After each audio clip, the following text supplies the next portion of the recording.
Hello and welcome to episode 5 of season 2 of the New School HR podcast. This episode is titled Grievance.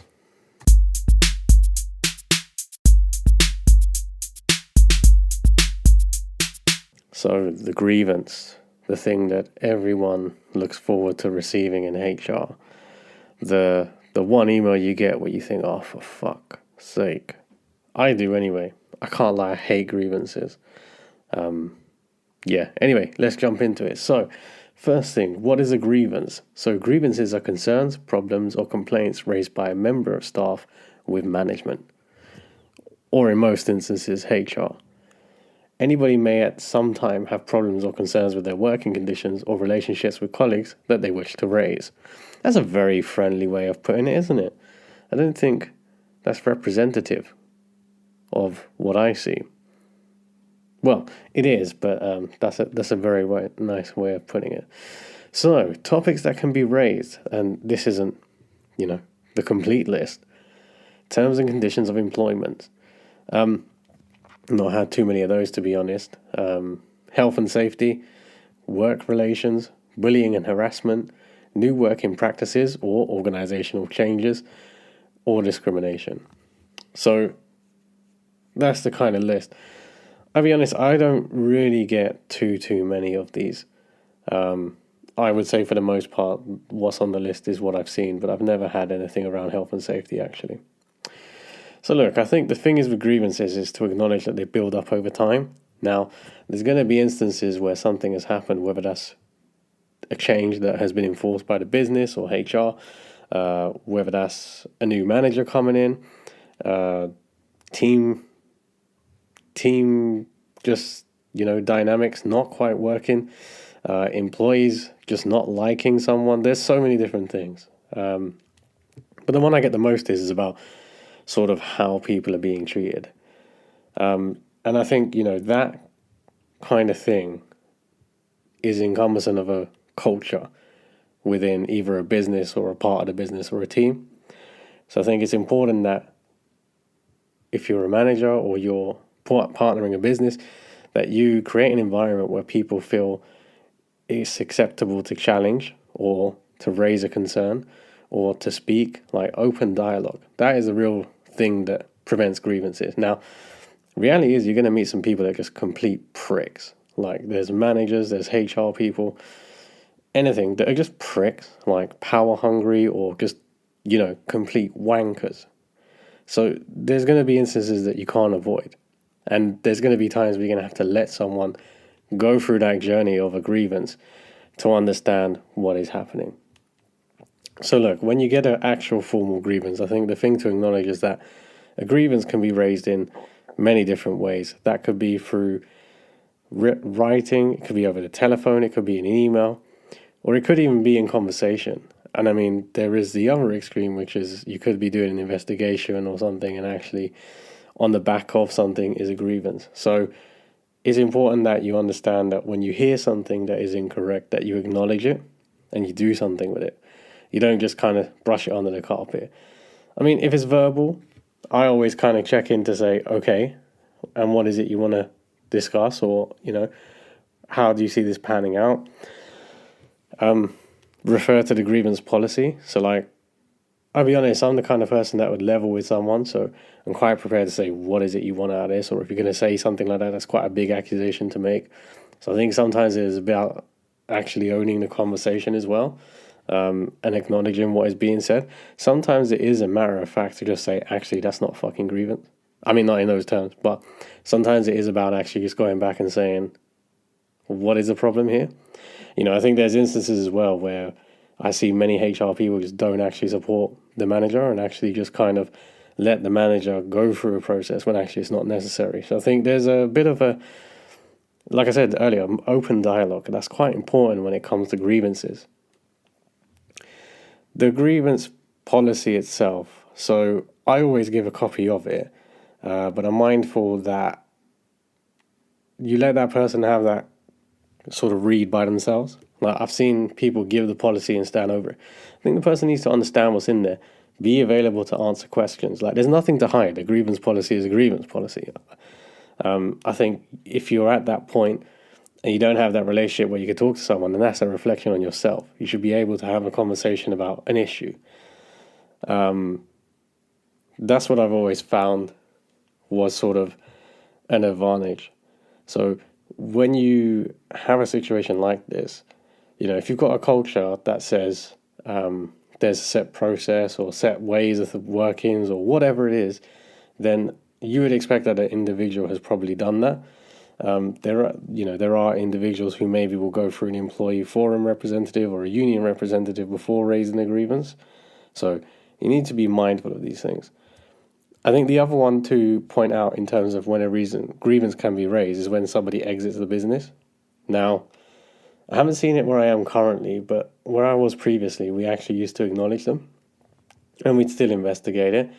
Obviously, we'd ask the person to be available as well to kind of go through the process, but that wasn't always the case. So you might not always see those grievances come to fruition. But yeah, I think it's important if you do get somebody who completes an exit interview or makes a couple of comments or even in a resignation letter, it is important that you take that on board. I don't think it's just a case of, well, somebody's left the business, so it doesn't matter.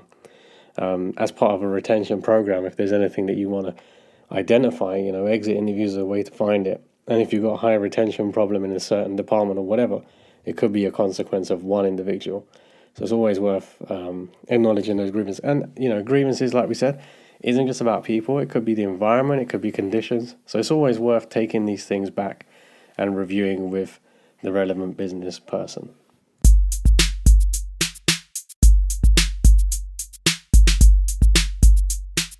So I think when it comes to actually speaking to the individual themselves, the first thing to understand is that your job is to listen. Yeah? So I know I said it's about coming back with what is factual and whatever, but the first instance is to actually listen. And for me, if I'm in front of the person, I'll actively, be seen to be taking notes even, especially if I've got something that's been handed to me and I've just arranged a session to speak to them. Of course, I'll take notes on it just to sort of expand further, but not sort of going into the realms of actually having a formal meeting. So that's the piece to understand. There is a fine balance between them. I think the first thing I always ask someone is obviously after they've told me what's happened, what is it they actually want from the process? And 8 times out of 10, they don't know. 9 times out of 10 after asking again, well, what do you think you want from this? It's usually I don't want anyone to get in trouble, but I just want to be treated correctly or whatever it might be.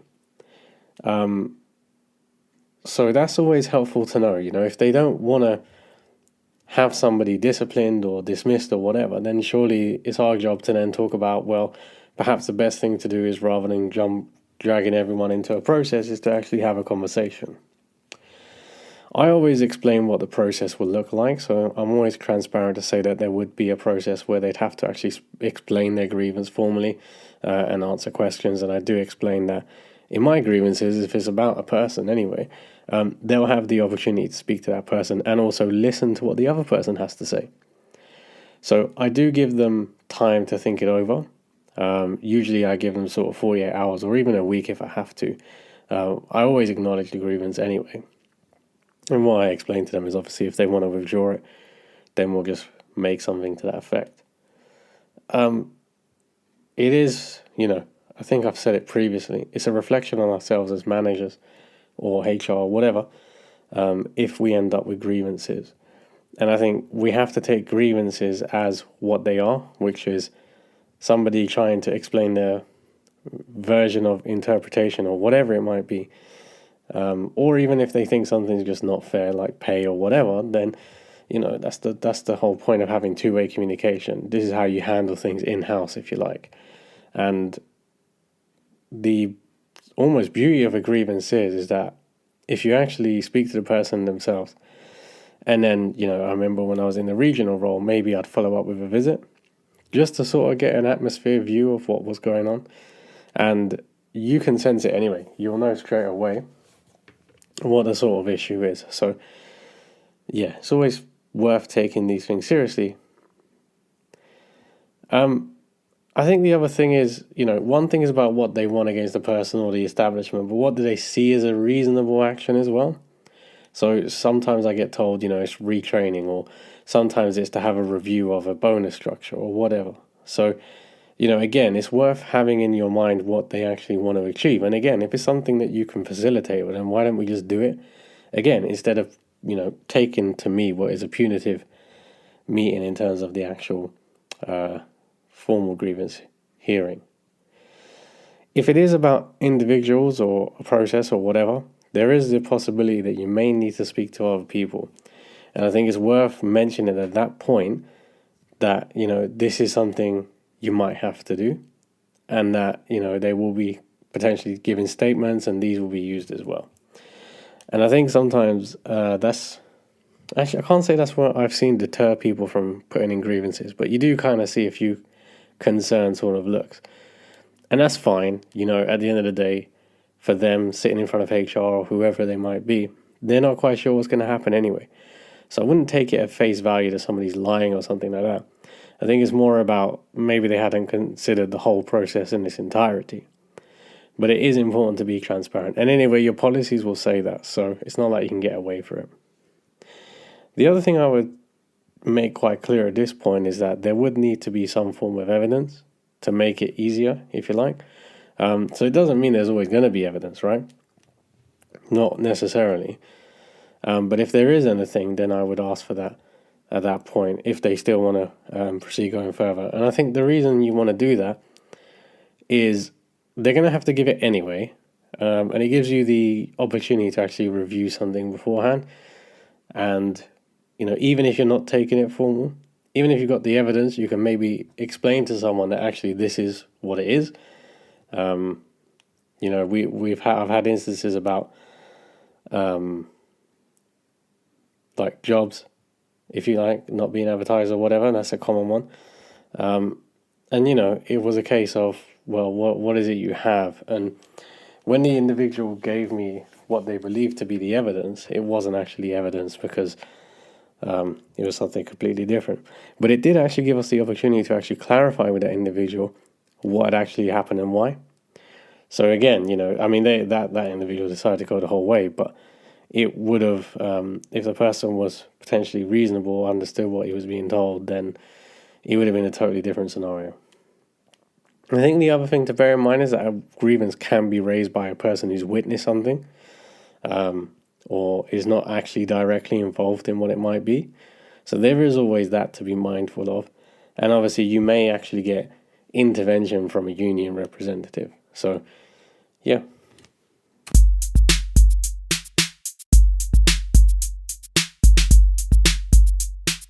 So we're about to see how good this iPad battery really is.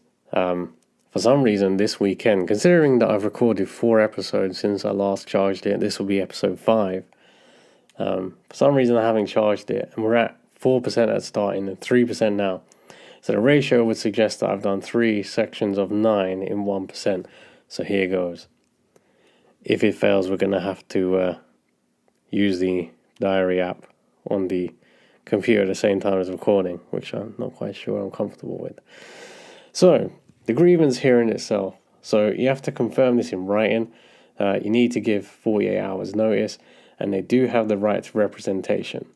Now, sometimes you get a grievance on the back of a disciplinary, and sometimes you get Billy Bob who potentially told the person to do it.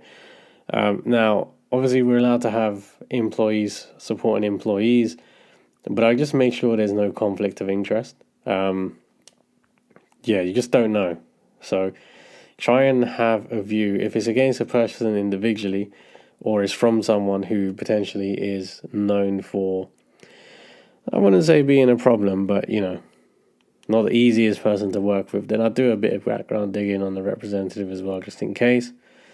I think at the meeting, obviously you're going to have the letter. So what I tend to do in preparation is get the points of the letter and put it in a notes template. But this is really the person's opportunity to explain what their grievance is and to expand on what they've written. Now, sometimes you'll get 17 pages to review, and sometimes you'll get 7 lines. That's literally how it is. So if you've got the 17-pager, you're in for a long one. Make sure you book a whole day. If you've got the 7-liners, you're going to have to press harder. I think whatever happens, you need to let that person give their version of events. There are times when you have to jump in to kind of calm things down. But, at the end of the day, this is that person's opportunity. The main thing you want to get out of it is the facts. So, we use something called the SOFA method. So, SOFA, meaning being supportive, so that's listening to what the individual has to say. Being objective, now this is quite key, which is, you not giving an opinion on something. You need to listen. But at the same time, factuality, if that's even a word. So you need to ensure that we're keeping it to task, keeping it to fact, and keeping it to the incident, because what tends to happen sometimes is you get into the grievance and this person suddenly becomes Shakespeare and starts writing a whole play.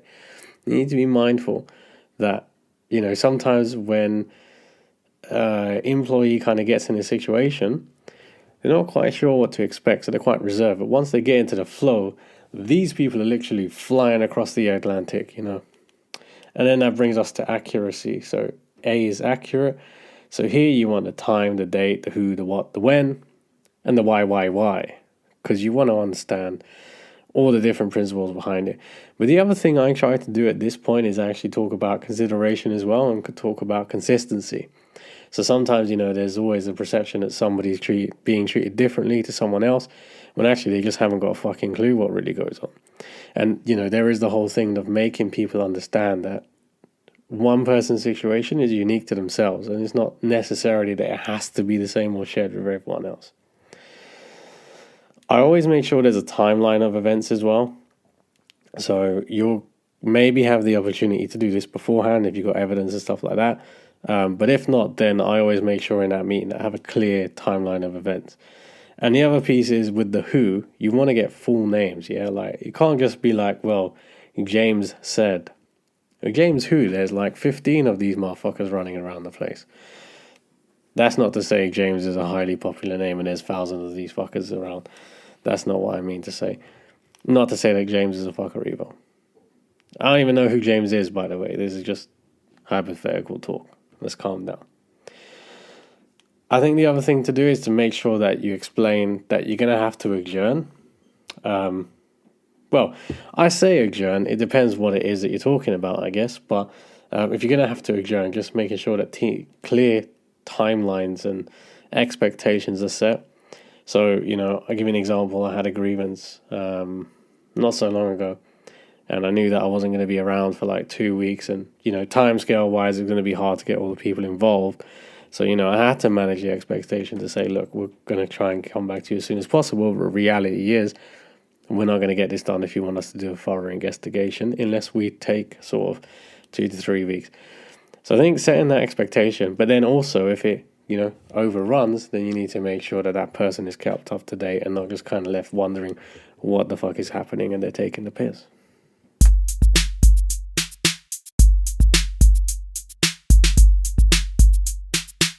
So, the investigation process, or fact-finding, it could be either or, depending on what you're doing. Fact-finding if you're answering a pay sort of dispute or something. Investigation if you're having to speak to someone about an event. So the first thing is ensure that, well, actually, let me start that again. I was going to say ensure all mentioned people are spoken to. However, I would suggest that when we're doing this, we obviously start with, well, maybe I'm over the top, but I like to prioritize my witnesses. Maybe I sound like I wanted to go to law school and didn't quite make it, but that's what I do. So, for example, the guy who just heard something from outside the canteen, he's not going to be the top of my witness list. I'm not going to lie to you. And the reason being is that, say, for example, you get a grievance and there's about 15 people mentioned, you got to be mindful that that's 15 people that's got mentioned. So I like to start with the priority ones and then sort of work my way backwards and then see how I feel in terms of whether or not I think there's something worth pursuing, or, we might even have enough. You might talk to 3 people out of the 15 and you've got everything you need. So yeah, that's what I tend to do. You also need to speak to the actual person themselves as well. to get their version of events. So obviously you would start with that person first. Now, if they put their hand up and say, yes, that's my version of, then bro, I'm not investigating 14 people. We then look at the next step. If he says it, but then he's got a different version of it, then, that changes your line of questioning as well. Or, that might even change when you speak to witness number 3. So you got to be mindful of this. And if you do have to do it, make sure you go back to all relevant people as well, because you might be down the line to number 4, and then 1, 2, and 3 need to be spoken again, plus the actual person that actually put in the grievance themselves. So that's partly why I have a timeline as well, so I can revert back to and obviously check in, whatever. If there's more evidence required and you get light of actually there's evidence that could be seen on maybe a system or CCTV, whatever it might be, then obviously you need to go and get that as well. So this is basically like a normal investigation, right? You need to get all your facts together. If something new is present, so, no, we just said that. I think the other piece is if anyone is providing evidence or new information or whatever, I think we need to make sure that they sign to that effect as well. Because I've actually seen it, like none of mine, but I have seen it where individuals will say some stuff, they'll type some notes, but they don't get no signature, they don't get no confirmation of what's been said. And then when it comes to light in front of 2 different people, and they think, oh shit, I'm going to get fucked over here, then it's suddenly like, I didn't say that. So just make sure people sign it. Make sure that, you capture on a witness template or whatever templates you use so that you're keeping that consistent theme throughout. And that way, it all forms the part of the same pack. I think the other thing is as well that the investigation might actually uncover different issues that are not people related. So it could be a process issue, any sort of thing. I mean, I've done one for pay and actually found out there was a complete disparity between, what we were paying and what the going rate was. And that wasn't even based on what the individual said. That was just me doing investigating and finding out that, oh shit, okay, maybe this part of London is significantly different. Or actually, that's what our competitors are doing, whatever it might be. So you have to think of that as well. And you have to think about what actions you need to do as well. Because if it's something that you have to come back with as HR and say that, okay, this is what we need to review or whatever, then you need to be in a position of being able to articulate what that is and how you're going to do it and give timelines as well. The other thing to factor is that if it's along those lines, there might be other people involved that you'd have to get involved with. So it might be employee forum, it might be payroll, it might be whatever it is. So you got to be consistent across that as well. So some of these things aren't as easy as just like, somebody's putting a grievance, we're going to pay them the right money. It could be a larger scale thing. It could be a budgeting issue. It could impact, I've seen it before, where you look at maybe bonuses or something like that, and actually doing so might actually take off the bottom line and make that business area no longer performing or whatever. So it's very important that these kind of things, when we find stuff, we don't just say, yes, we're going to do some stuff. It's actually, we're going to have to go away and look at it as well.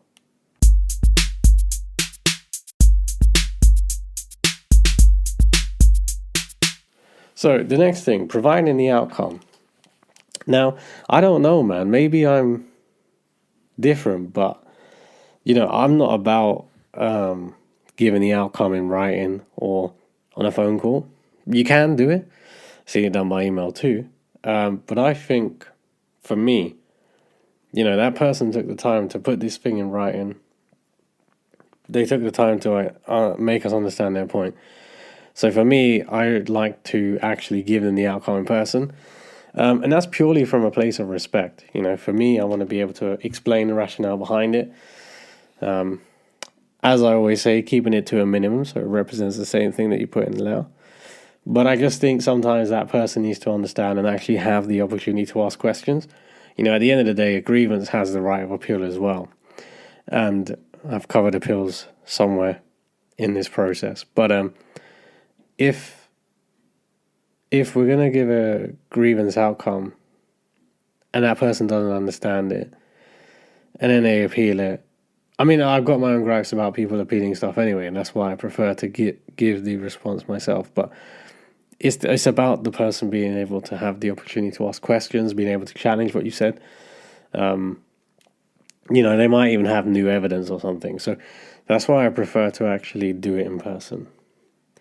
I think for me, the other thing is as well is that you get very sketchy sort of replies. So for me, when I respond to a grievance, each point is given a response that's either founded or partially founded or unfounded.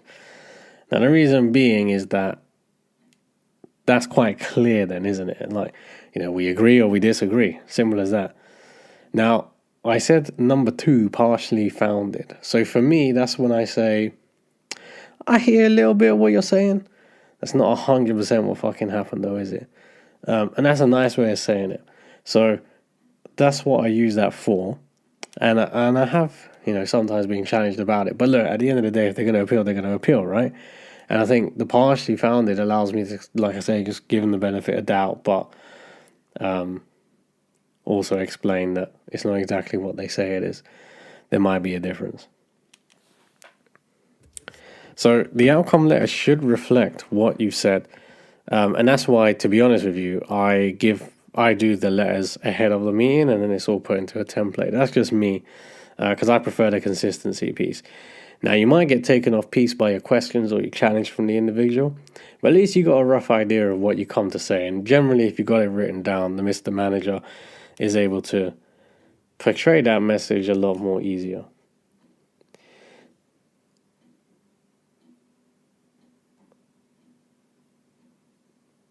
I always, if I'm given the outcome, I'll continue the notes. I'll continue on the same notes template, just for that level of consistency, just to get them to sign it as well. And then obviously you got the right of appeal that has to be explained as well. The other thing is, if there is an action outcome of it, then also you have the sort of opportunity to portray what that, you have the opportunity to say what the action is. I'm not going to say they have to agree with it, but it'd be nice for them to understand it and be on board with it as well. Because what I'm conscious of, someone puts in a grievance and they think nothing happens because that person's still here or whatever. They don't necessarily know about retraining or whatever. So I like to give them the feedback to say, if there's a retraining thing or if there's a review thing or whatever it might be, we're doing it, and that's, we're not going to tell them exactly what we're going to do, but this is on the back of it. So, yeah.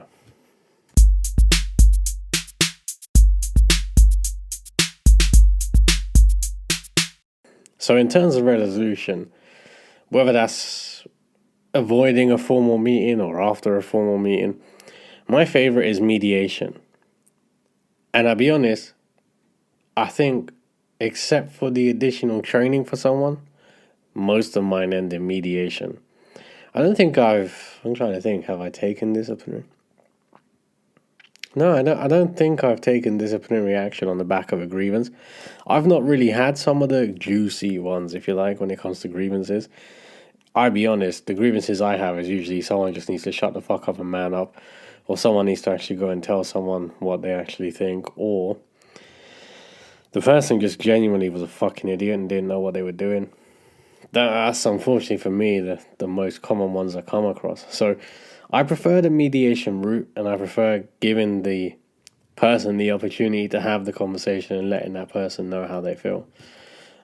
Sometimes mediation gets out of hand. Let me just put it out there. So there's going to have to be a time that if you're hearing the wrong thing happen, or this person's seriously exploiting their 15 minutes of fame, then you need to jump in and stop that shit as the HR professional. And you need to put some boundaries in line. So, I always make it quite clear to people that, this is a mediation. I'm here to kind of make sure that we don't go over the line.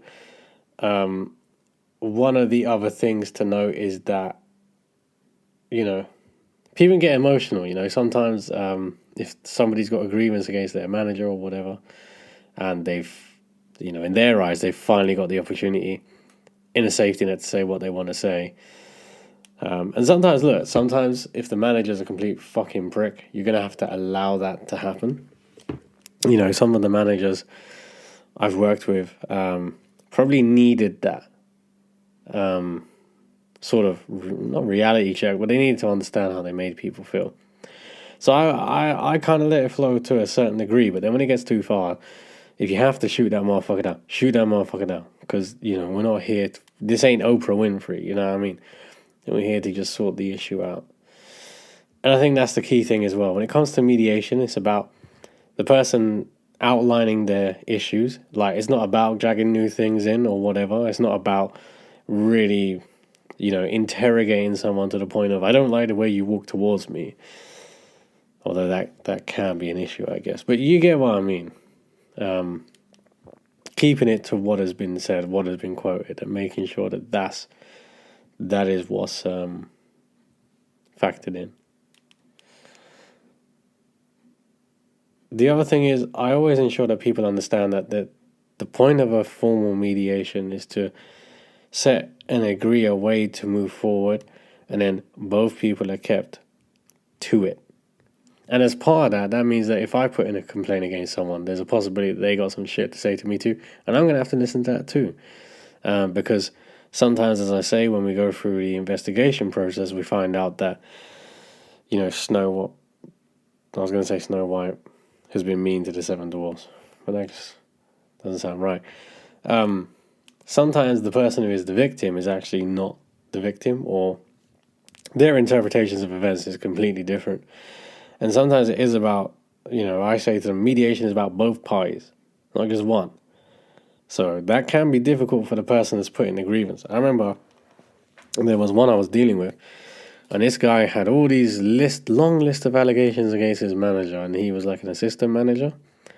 And it was, and then when we sat there, we sat with the individual in his hearing, and he was like, well, he's a fucking idiot himself. And so we kind of told him that in a nice way, but also said that, on the back of this, if you want to agree way working forward, you're in a senior position yourself, son. You're going to have to take some shit back. So yeah, he actually, he was a bit like, oh my God, he started crying and shit. And he started saying that, I thought this was about me. I said, no, mediation is about both of you agreeing a way forward. And actually, you've done some shit which has caused some shit. You've done some stuff that is a game process and whatever. So unfortunately, you have to listen to that, and you have to understand that there's a potential consequence for that too. And that's the bit that people miss, I think some of the other things I hear with grievances, I mean, this isn't part of mediation, but I have had one where they accuse of someone of a breach of data protection. And I understand that. I totally get what happened. I get why she, said that. But actually, what we found out was that person did breach it, but it's only because her friend enabled him to do it by passing on sensitive information to the individual. So, I kindly explained that if we're going to take one person down a route for data protection, shouldn't we take the other person down who's your friend for actually sharing that information that they didn't even ask you if they have permission to do it? Because I think that's a far more serious breach than the guy who shared your details with a government service which is doing a duty at the moment during a very critical time in the country. Just saying. At which point that individual decided that, yes, wanting to get that person sacked was not the way to go. So, people change their minds. I always make sure that when we do mediation, there's enough time for a mediation. I see people booking half an hour, like, bro, that's not going to do nothing. This has been going on for a year. How are they going to sort this shit in 30 minutes? So just be mindful of that as well. I always set the scene anyway. And I always, like I say, allow both parties to speak. And I think the other thing is that when you agree your actions and you bullet pointed it and you send out your email, even on the email, even in person, make sure the consequences of not following this are understood. Because that's where it goes amiss. We do these things and then we just kind of forget about it. We don't check in. Give timelines. And that should be in the outcome there as well. So if it says review it every month or whatever, then fucking do it.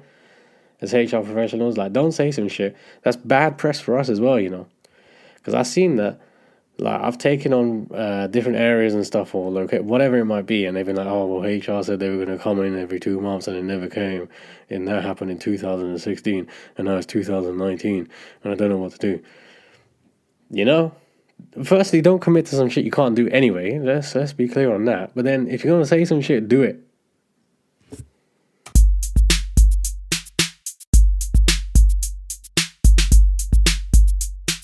So, taking formal action. Now, I've never done this. I just want to put it out there. So what I'm saying might be complete nonsense. So this might be one of the shortest parts of the podcast in the whole, however many episodes I've recorded there's ever been. So look, the first thing is, if it's required, obviously disciplinary action. Actually, see, that's the thing. You would have done the investigation, I guess, with the individual to get their witness statement, right? And then you would have had other witness statements, and then you would have had a picture, at which point you then need to investigate. What you have to remember is, in theory, they've kind of done the investigation as part of the witness statement, but then you're going to have to investigate with, that person's line manager or whatever it might be. So that's where, for me, it would differentiate, is potentially when you're doing a grievance, you might even get peer-to-peer. So like that same level might, do the witness statement, or even I might do the witness statement, to be fair. When it comes to the formal piece, it's going to have to be into the line manager. Of course, if the line manager deems that necessary. So you're going to have to do the investigation process and actually follow it as a formal investigation. So if you have a policy that says you have to formally invite them, you'll have to do that. Obviously, that's not a legal requirement. But you'll basically be taking the statements, and I guess what you'll be looking at then is actually taking all the statements and asking a more sort of direct question. But you'll also have the grievance, which would have found whatever, and that's the outline of that there. Now, moving on from that, you have to ensure that all the evidence is there, but only present the things that are relevant, because you don't know how this person is going to take it. You don't know what the sort of consequences on the team or whoever it might be. So ensure that it's in line with the process, disciplinary process. And I try to make sure that obviously you use different people. You could do the investigation with the person that done the grievance investigation. That's fair, but obviously for the disciplinary, you want that impartiality, and you have to anyway in terms of the disciplinary process. I think the other piece that goes amiss, if there's no formal action at disciplinary, then it's about closing that case off and actually writing to confirm that. And I think it's also important that the individual understands who put the grievance in, not necessarily why, because it might be you see a training need or whatever. But it's important that the individual knows that something was done. They don't need to know what the outcome is. Like I always say this when I get a grievance, if it goes to a disciplinary, you're not going to know what the outcome is. Obviously, the only way they would know is if it's a dismissal, right? But at which point, like I say, you might have other people's statement or whatever, and there'll be evidence or something like that. So it won't necessarily just be down to the employee that has happened.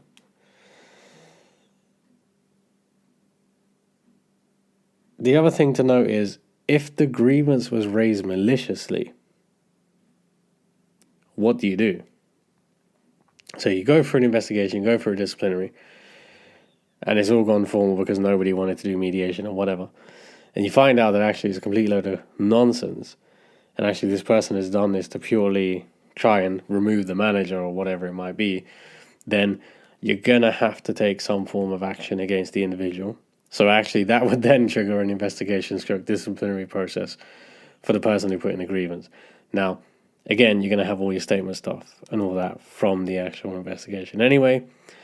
And it might be that, you're going to have to close off the grievance, say, all unfounded, followed by, and actually, as a consequence of this, we see this as defamation of character or whatever it might be.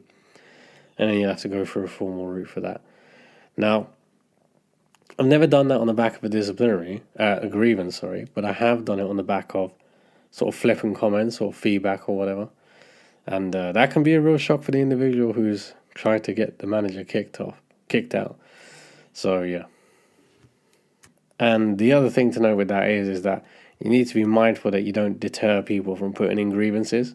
So that's quite a difficult balance to enact, because you can't exactly say to the rest of the team, and by the way, a false grievance was made.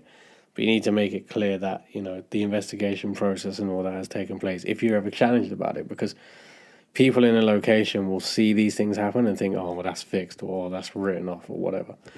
So just be mindful of the impact of that too.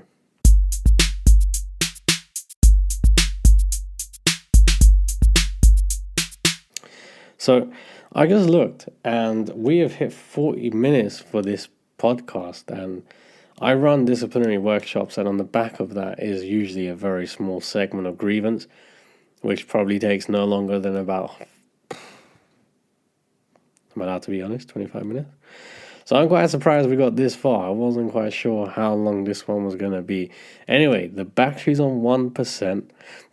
We're acting like I can't get a charger. What it is, where I'm sitting, to use the microphone and all that, it would not be ideal to get a charger for the iPad. So yeah, that's the dilemma. Anyway, I should just carry on, right?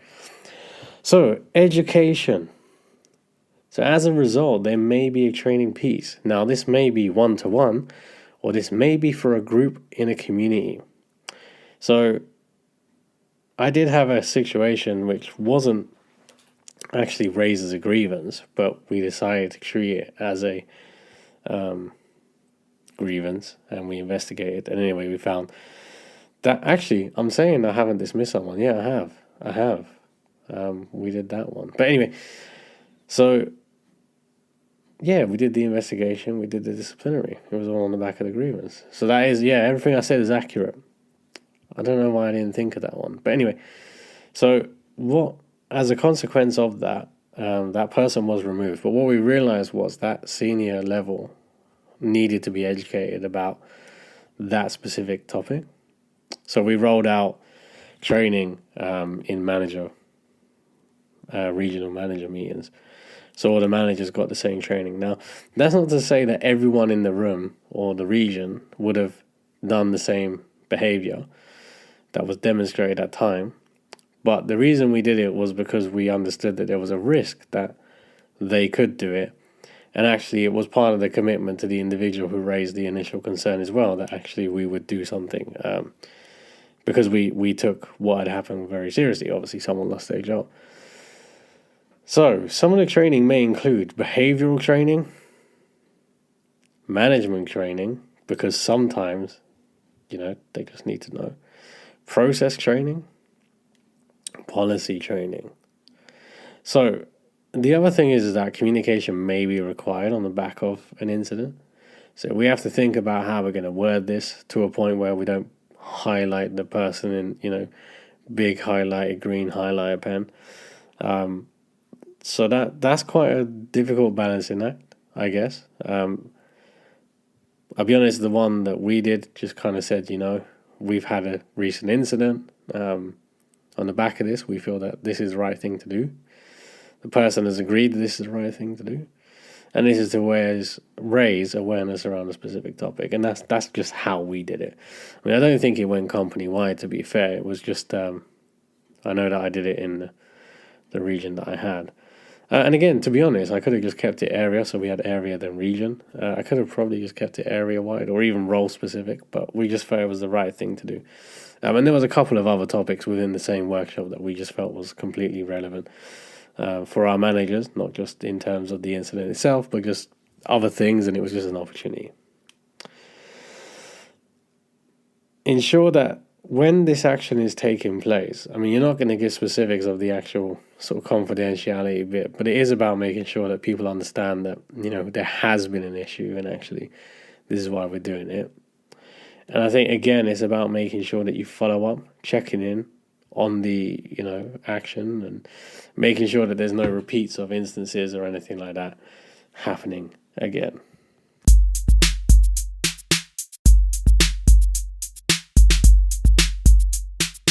So I kind of touched on this in the last one, so I don't know if it's worth doing it again, but I've highlighted whistleblowing. So I think it's quite important to understand if your company does have a whistleblowing facility. It is an impartial service, and it should be seen as support. I feel like I'm saying it exactly word for word. I must have copy and pasted the notes from one section to another. See, that could have saved part of this battery. I could have just...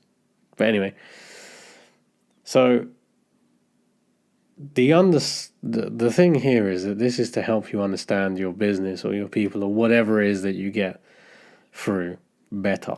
It's a external service. Well, I've only known it to be external. And it's there to support, and it's there to act as a deterrent to potential claims on whatever. So it gives you the opportunity to actually act on something. The service provider doesn't gain anything apart from business, I guess. It's probably a paid for service by the business, but in terms of reputation and stuff like that, it's not like they get a pat on the back.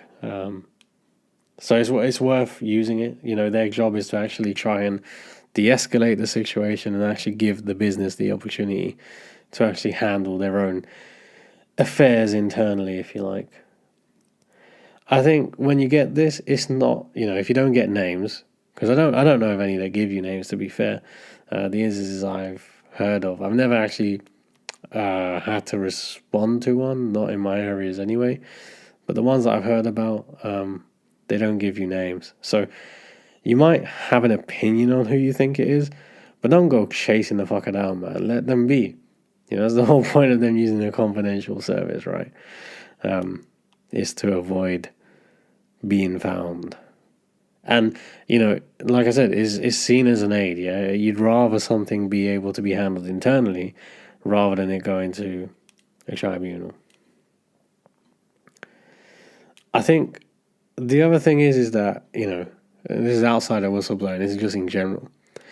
Be open to the fact that people can be pissed off. Like, I know we're HR and we're supposed to be not condoning that thing, but I think reality is if you want a effective workforce, one that is, free to explore and free to kind of have their own thought process and stuff like that, then expect challenge. I had it recently where I've met a new manager in my current workplace, and they have been quite challenging about a situation. And you know what? Nothing they're saying is wrong. Absolutely nothing they're saying is wrong. It's all 100% valid. And actually, yes, we don't like it because we're being, the finger's being pointed at us. But the reality is, that is the right thing to do. And actually, that kind of behavior in terms of, okay, they're not managing up in that instance, but they're trying to make their point, shows that those are the kind of qualities you want, isn't it, in people? You want people that are going to be able to speak up, people that are going to say things are wrong and whatever. And if you want a happy workforce, then create the environment where people can point the finger at each other. Because that's what I prefer, personally. And the thing is, HR, we hype things, bro. We proper quick to be like, oh my God. If you're going to hype it, they're going to hype it. I've sat next to HR people who the smallest thing has happened and it's just the world's worst thing. And it's really? I can go down to North London and see much worse, just on the street or whatever. So I think sometimes it's about reality check. I get it, we're all from different walks of life and whatever, but for me, I prefer my team to be challenging of each other, of me, of themselves, take challenge from me, from their employees, whoever. And for me, when I see employees asking the question, that is 100% the right thing, because that is how you build talent. If you've got a workforce that just nods their head unless you walk all over them, then what's the fucking point? There's no point. We might as well just hire robots. You want people to have the individuality. You want them to be able to express themselves. And you want them to be able to tell us when we've done something wrong. So, that is the end of this session. I don't know. Let's check. Let's check how long it is. 49 minutes. I'll have a bit of 49 minutes. I didn't think this was going to be a 49-minute podcast. So, that's me. The battery has survived. Yes, it has. This has been episode 5. This has been about grievances. And again, hopefully you got something from it. I don't know when this is going out, but in the interest of trying to make it to 50 minutes, it was a snow day yesterday. And I don't even remember, this is 2021 when we're recording this, January 2021. And I can't remember the last time we had a snow day where there was so much snow. I don't know, my little man was going wild. So, it's the day after the snow day. So I call this ice day. Ice day. Like that.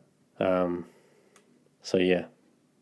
But I have a suspicion that when this comes out, definitely won't be that cold because I'm going to stagger them. So yeah. Anyway, you've listened to the nonsense. This has been episode 5 of season 2. I've actually recorded now. This is 5 episodes recorded in 7 days. So trying to finish season 2 quite promptly, but the release won't be. That gives me the opportunity to edit them and all that because I haven't edited anything. So there we go. So anyway, if you've got any questions or whatever, send an email. Any suggestions, whatever, comments, etc. And yeah, take care and enjoy.